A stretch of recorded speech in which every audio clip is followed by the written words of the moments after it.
The clink of silverware against porcelain plates filled the tense silence of our dining room. My husband Rick sat stone-faced at the head of the table, avoiding eye contact as usual these days. Bennett, his son from his first marriage, shot me an awkward smile before focusing on his meal. "So, Harper's pregnant," Bennett blurted out between bites. Rick's fork clattered against his plate. "What did you say?" His voice was low, almost a growl. Bennett shrank in his chair. Yeah. Harper's having a baby. We're, having a baby." The corners of Rick's mouth twitched downward as his face flushed crimson. I swear I could see the vein in his forehead throbbing. He opened his mouth to speak, but seemed to think better of it, shoving his chair back and storming out of the room without a word. Bennett and I sat in stunned silence, listening to Rick's stomping footsteps fade down the hallway. The loud slam of our bedroom door made me jump. "Geez, I thought he'd be happy," Bennett muttered, stabbing at his food. "Isn't that what dads want, grandkids?" I shot him a weak smile, doing my best to mask my confusion and hurt. I'm sure he's just surprised, sweetheart. Give him some time." As if this family needed any more turmoil. We'd been growing apart for months now, longer if I'm being honest with myself. The late nights at work, the tension lingering after our rare conversations. But a grandchild should have been happy news, right? After finishing my meal in silence, I gathered the dishes and headed for the kitchen. The muffled thump of something heavy hitting the wall made me pause outside our bedroom door. Rick's gravelly voice pierced the thin wood, laced with venom. "That stupid little whore. How could she let this happen?" My breath caught in my throat. Was he talking about Bennett's fiancée? "Well, there's only one way to handle this." He growled. "It'll be expensive, but that brat's not going to ruin my life." I felt the blood drain from my face as realization crept in. No, he couldn't mean what I thought. Not my husband. Not the man I loved. But as the hushed conversation carried on in harsh tones, a pit formed in my stomach. The man I trusted, the father figure to Bennett, was discussing getting rid of his own grandchild. My arms trembled as I slid to the floor, dishes clattering beside me. Tears blurred my vision, but I blinked them away with shaky breaths, steeling myself. My husband's true nature was finally revealed. This perfect family was just a facade. His facade. One I'd allowed myself to buy into despite all the warning signs. The late nights, the unexplained expenses, his explosive temper. How could I have been so blind? White-hot anger burned away my sorrow. No more. I wouldn't let this treachery continue, not while an innocent life hung in the balance. Resolved, I picked myself up off the floor, shoving the dishes aside. Let the mask drop. My husband's web of lies was unraveling. Whether Rick liked it or not, I was going to fight for this family. I didn't bother knocking before throwing open our bedroom door. Rick spun around, eyes wide like a cornered animal. "You lying, cheating bastard," I snarled, fists clenched at my sides. His expression morphed from shock to rage in an instant. "What did you call me?" "You heard me." I took a step closer, fury washing over me in waves. "I know about your affair with Harper, about how you want to get rid of Bennett's baby." A cruel smirk twisted Rick's lips. "Ah, so you finally dragged your head out of the sand." He met my glare steadily. "About damn time. How could you?" I choked out. "Your own son, your own grandchild." Rick's laughter was bone-chilling. "That little brat was a mistake, just like marrying a whiny, self-righteous shrew like you." My palms stung from the force of the slap before I even registered moving. Rick recoiled, one hand covering his reddened cheek as his eyes bored into me. "You're going to regret that," he hissed through gritted teeth. So much for the loving husband facade.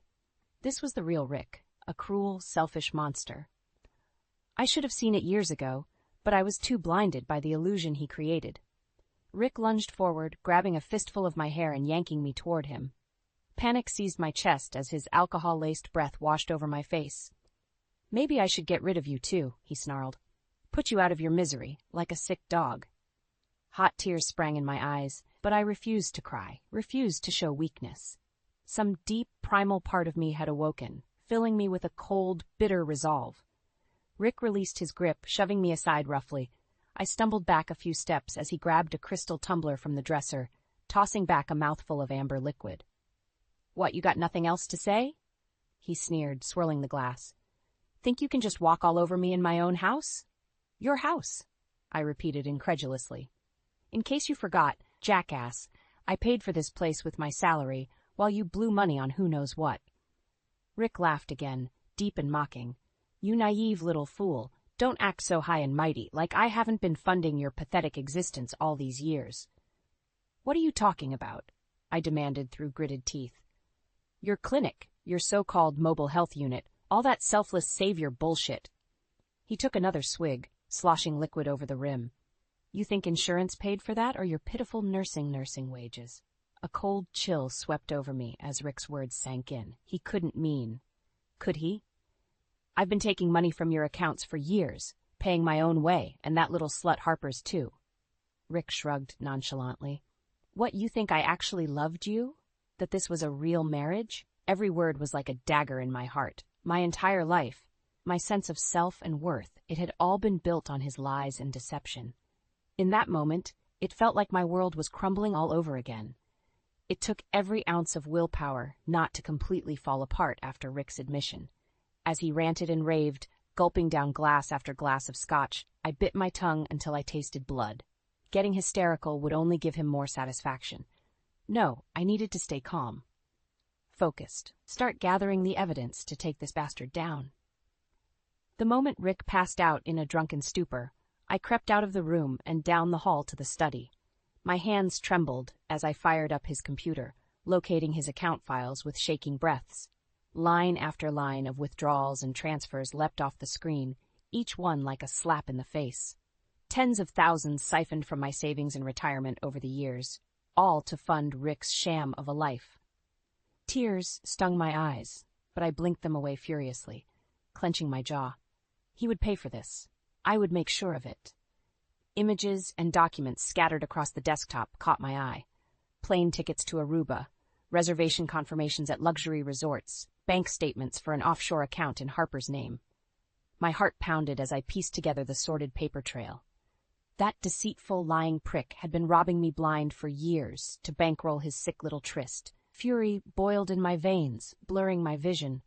How many times had he taken that whore on lavish getaways while I slaved away extra shifts at the hospital just to keep our heads above water? The urge to upend Rick's desk in a fit of rage nearly overwhelmed me. But no, I needed to be smart about this. Methodical. I ejected a blank USB drive from the computer and began copying every incriminating file in a daze, my teeth clamped so tightly my jaw ached. You're finished, I vowed under my battered breath as the files transferred one by one. I'll make you pay if it's the last thing I do. First, I needed help, a level head to guide me through dismantling Rick's lies and bringing him down legally. I couldn't trust the dimwits in the local police force as far as I could throw them. No, for a deadly serious situation like this, I needed someone I could trust implicitly. Someone hungry to take down a scumbag like Rick before he ruined more innocent lives. The answer hit me like a freight train. Marcus. My oldest friend, Marcus Flynn. We'd known each other since we were kids. Years of shared history, tears, laughter. When my dad passed away, Marcus was the only person who could pull me out of my grief. He was strong, driven, with an unshakable moral compass. And, oh yeah, he just happened to be a highly decorated detective, too. I pulled out my phone with trembling hands and tapped out a message. Marcus, it's Lila. I'm in trouble, and I need your help. Can you come over? His reply was instant. On my way. I exhaled slowly, feeling a glimmer of hope flicker in the pit of my churning stomach. If anyone could help me bring Rick's sordid empire crumbling down, it was Marcus. He was the only one I could truly trust. As I pocketed the USB of evidence, my mind flashed to Bennett. Poor, unsuspecting Bennett. I couldn't bear to watch him suffer the same gut-wrenching betrayal I had. No, for his sake, I'd make sure Rick faced the consequences discreetly. Whatever it took, that lying, cheating bastard's reign of terror was over, once and for all. Marcus arrived in record time, his brow creased with concern. Before he could even open his mouth, I ushered him inside and down the hall to the study, my heart thudding. What's going on, Lila? He asked quietly as I shut the door behind us. You look like you've seen a ghost. I drew a shaky breath, mustering what little composure I had left. Rick has been lying to me, for years. Marcus's eyes narrowed, but he remained silent, waiting for me to continue. With trembling hands, I unspooled every sordid detail.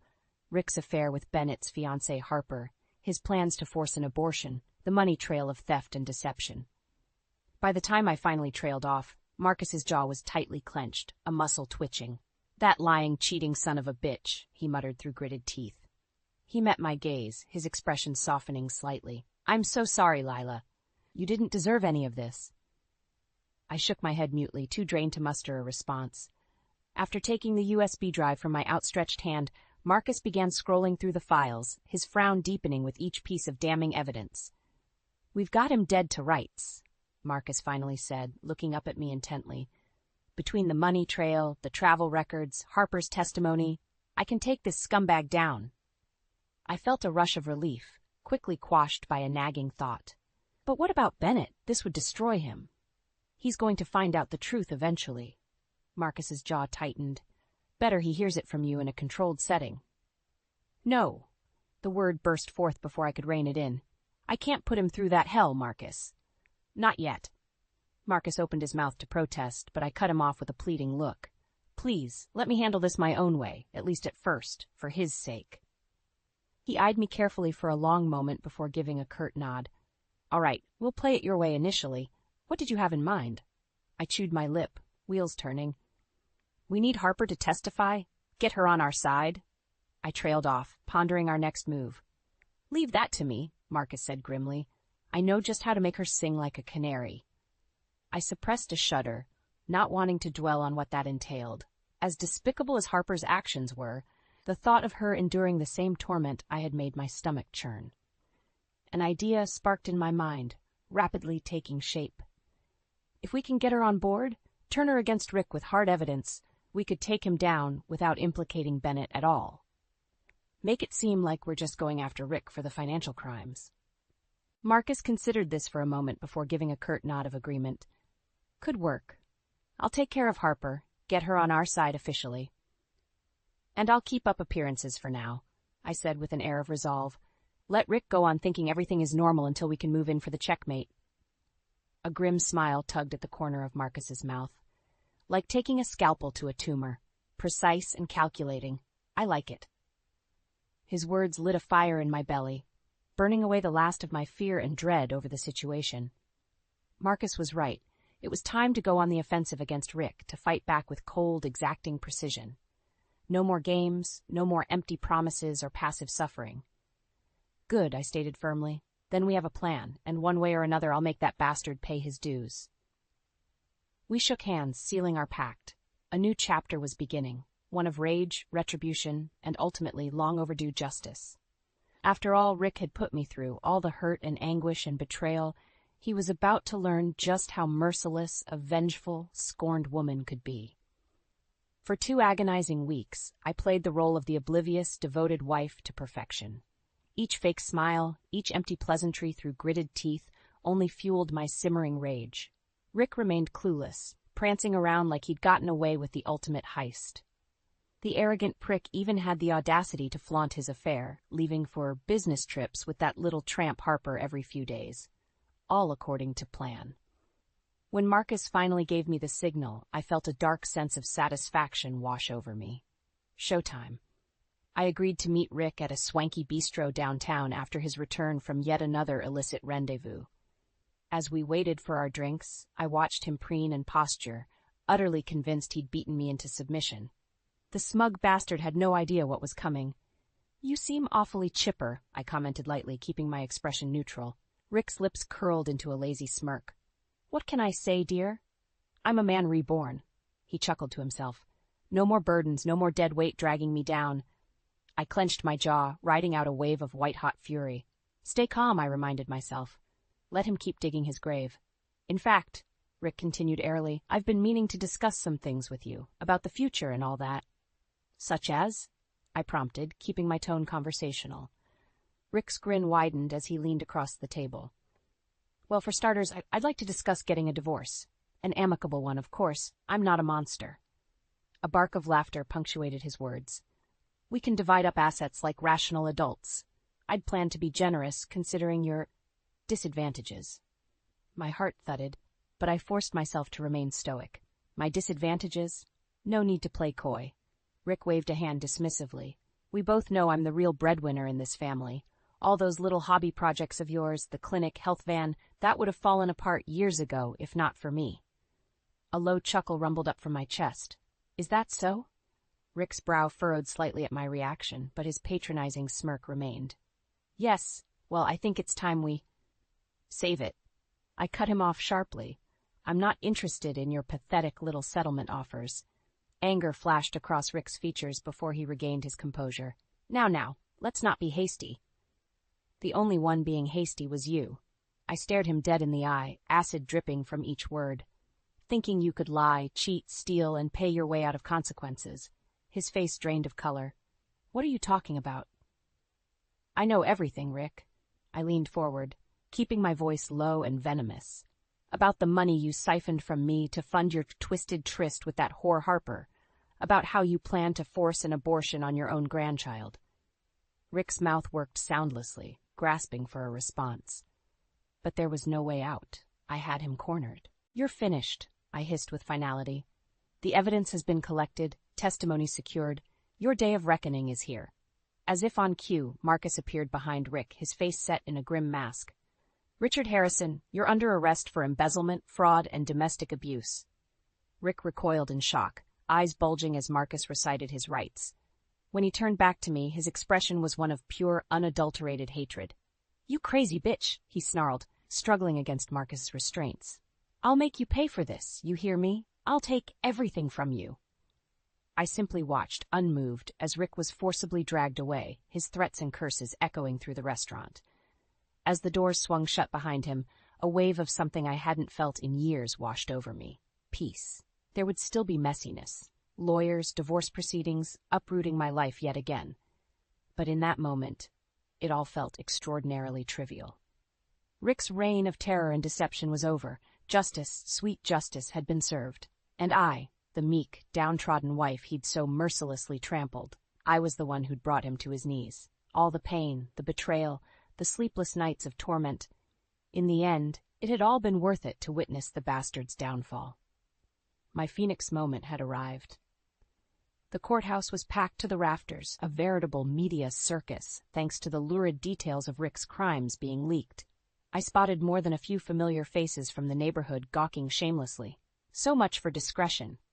Rick himself looked ashen and haggard, a shadow of his former pompous self. His gaze skittered away from mine as I took my seat in the front row, back ramrod straight.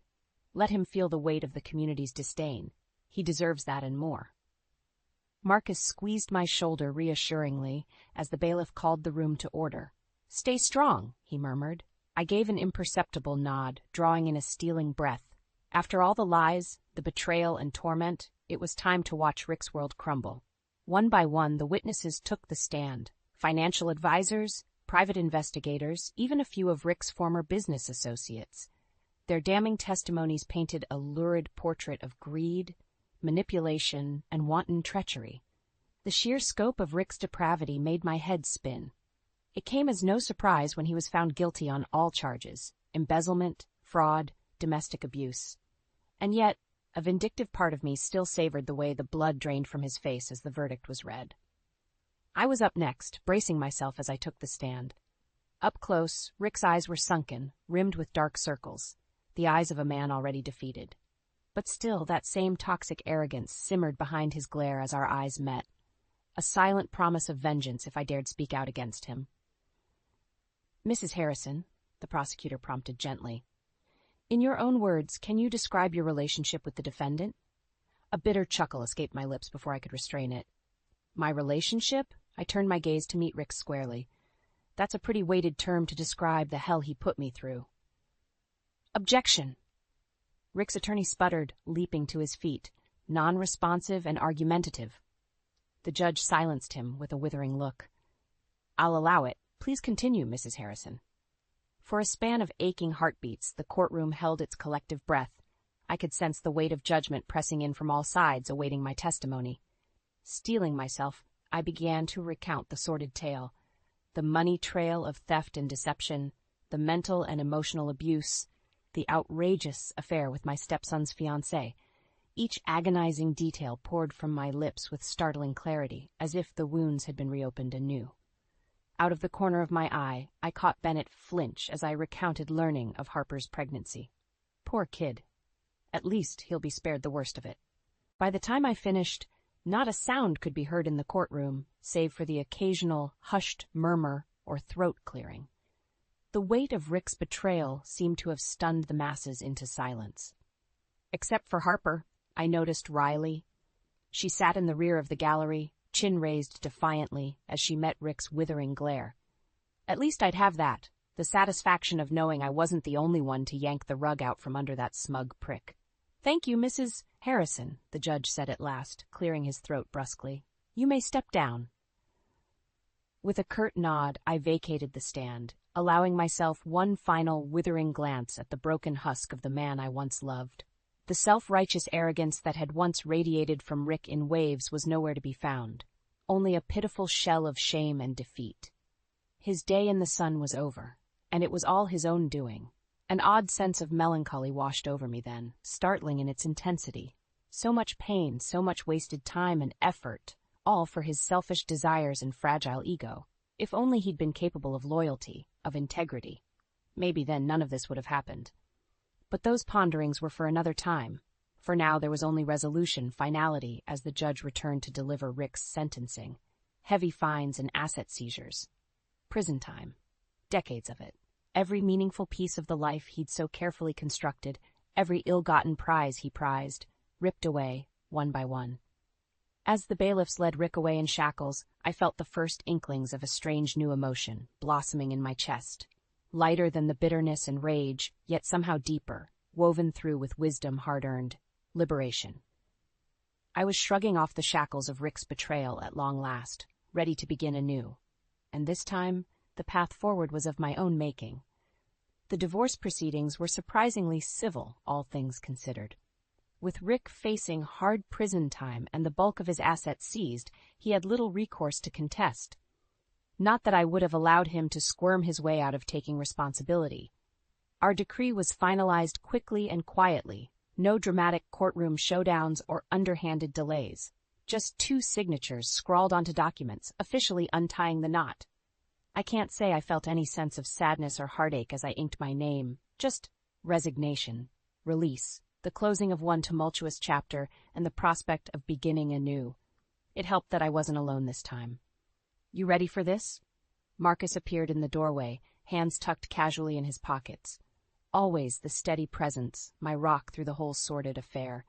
I let out a slow exhale, rolling my shoulders back.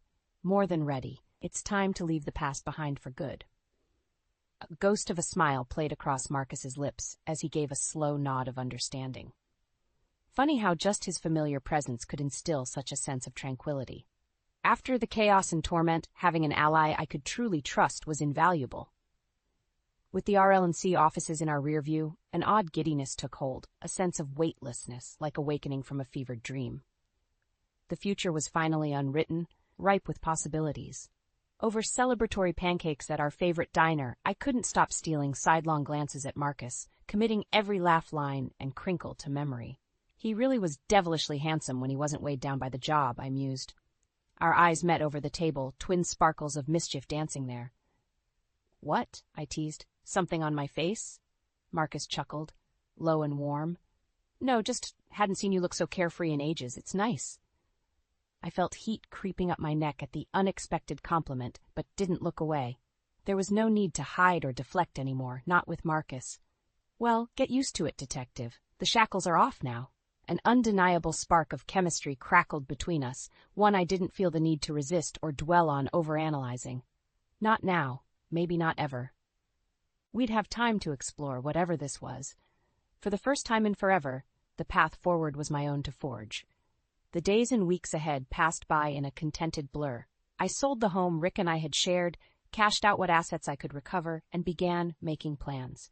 Plans for a fresh start, a new life. One firmly in my control and tailored to my passions. One that rejected the trappings of greed and ego that had poisoned Rick's soul. The thought of channeling my life's work into helping others, providing care and compassion to the underserved and overlooked, set my heart alight with purpose. Marcus proved instrumental in turning my dreams into reality. Using a portion of my settlement fund, He helped me secure a property in a low-income urban neighborhood, prime territory for establishing a health clinic and community outreach center. "You're really going all in on this, huh?"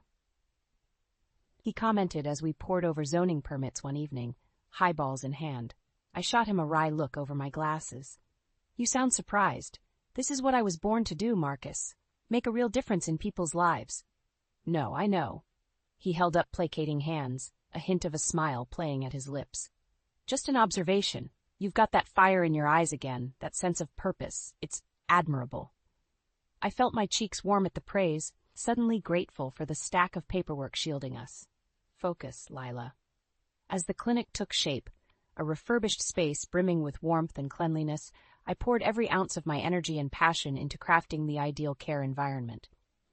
Spacious examination rooms, a welcoming reception area, even a small playroom for the kids. The grand opening was a modest local affair, but one that filled me with immense pride nonetheless. Watching those first few families trickle in, faces alight with wonder and relief at having access to affordable health care, it made all the pain and turmoil feel worth it. From the depths of rock bottom, I'd forged an incredible new path, one centered on healing, compassion, and investing in my community. This sense of purpose, this drive to make the world just a little bit better, it was an intoxicating feeling. As I surveyed the bustling clinic, Marcus appeared at my side, eyes shining with what looked like pride. "You pulled it off," he murmured, giving my arm an affectionate squeeze. "You really did it, Lila. Made something incredible out of the ashes." Our gazes locked, and I knew in that moment with crystalline clarity, this journey of rebirth and redemption was just the beginning. Whatever came next, Marcus would be by my side, walking the path alongside me. I could feel it in my bones. Which is why, when our lips met in a lingering, soulful kiss, it felt more right than anything else in this crazy world. A new chapter was finally beginning, and I had never felt more hopeful or alive. The months following Rick's sentencing passed in a whirlwind of personal and professional triumphs. My clinic took off in ways I'd only dreamed, becoming a vital community resource seemingly overnight. On the home front, things with Marcus progressed at a simmering yet steady pace. We'd fallen into an unspoken rhythm, often spending nights together without needing to put lofty labels on it. Whatever this thing between us was, we were content to let it unfurl organically, which made his unexpected question one lazy Sunday morning all the more rattling. "Have you given any thought to expanding?" Marcus murmured, idly tracing patterns over my bare back. "You know, broadening your clinic's reach? Maybe a mobile health van or something?" I rolled over to face him, brows raised. "You're joking, right? Those cost a fortune to get off the ground, not to mention operational costs." Marcus simply grinned that maddening, lopsided grin. "Well, lucky for you, I happen to know someone who has access to a pretty sizable fund." My heart stuttered in my chest as the implication sank in. "The restitution money from Rick." He gave a casual shrug, eyes sparkling. "You did put a sizable dent in that asshole's pockets. May as well use some of that ill-gotten gain to do some good in the world, right?" I worried my lower lip, momentarily transported back to those first hazy dreams of providing healthcare to the underserved masses. A mobile clinic to reach those unable to make it to my brick-and-mortar location could be a game-changer. But utilizing Rick's money, even by proxy, to make it happen. Something about that felt distastefully full circle. "Marcus, I don't know," I sighed, raking my fingers through my hair. "Logistically, it could work, but using that dirty money—" I trailed off, actively regretting bringing my morale hang-ups into the bedroom. To my surprise, he reached out to still my hand, giving it a reassuring squeeze. "Hey, none of that," he chided gently. "You're not using anything ill-gotten. That prick owed a debt, and this is your way of collecting on it, by doing some good in the world on his dime." I opened my mouth to protest further, but Marcus shook his head firmly. He can sit in that concrete shithole and stew for the rest of his days. This is you, rising above it all, Lila, being the better person and focusing on what really matters. My breath hitched at the sudden intensity blazing in his eyes. In that moment, I would have agreed to damn near anything Marcus proposed, legal or not. Which is how, over the following weeks, I found myself diving headlong into developing a fully licensed, state-of-the-art mobile health initiative. funded entirely through Marcus's deft finagling with Rick's remaining assets, all while keeping my own hands relatively clean. The launch event for the inaugural Hope Mobile was a media spectacle that still makes me chuckle in hindsight. Every local news station jockeying for FaceTime with the resilient Afghan war widow spearheading such a noble cause. Truth was, despite my protests, Marcus had spun my backstory into a compelling narrative for the public, one he knew would draw maximum goodwill and donation support, all without my input or consent. "You crafty son of a bitch," I growled through a steely grin as the cameras finally stopped rolling. "This was your plan all along, wasn't it? Using me as a prop for the big heroic widow PR push?" Marcus at least had the good grace to look slightly abashed as he stepped closer, tugging the lapels of my blouse. "Would you have let me pitch the funding request for the van any other way?" he countered, lips quirking upwards. I opened my mouth to argue, but quickly clamped it shut, thinking better of it. He had me there. If Marcus came at me with a straightforward, take the dirty money approach, I likely would have balked purely on principle, spinning it into a noble, inspirational story of overcoming tragedy and aiding the underserved, however. Well, he knew I wouldn't be able to resist that particular pull on my heartstrings. "You're lucky I love you," I grumbled half-heartedly, delivering a light smack to his chest. Marcus simply grinned wider, hauling me into a searing kiss that emptied what few qualms still lingered from my mind. Damn it, if he didn't render me utterly helpless with that stupid, cocksure grin. In the end, amidst the endless flurry of media appearances, interview requests, and new patient inquiries, only one moment stood out with crystal clarity. The expression of awestruck disbelief on Bennett's face as I presented him with the mobile clinic's operational keys during our first official family visit. This is beyond incredible," he stammered, eyes shining with unshed tears. "You're really going to be bringing healthcare to the people? Serving the underserved?" I simply smiled, giving his shoulder an encouraging squeeze. "Your father's misdeeds inadvertently made this all possible. I figured it was only right to use that poisoned fruit to grow something positive, something truly impactful." Bennett exhaled a quavering breath, his eyes speaking volumes. After the shock and devastation he'd endured with Harper's betrayal and Rick's stunning fall from grace, finally witnessing some good manifested from that anguish seemed to lift a great weight. As he silently pulled me into a fierce hug, unspoken understanding and gratitude flowing between us, I knew in my soul that the long, painful road had finally reached its destination. Out of the darkness and into the light, Rick's wrath had only forged me into a better, more driven version of myself. Justice had been served, yes, but something even sweeter had blossomed in its wake: redemption.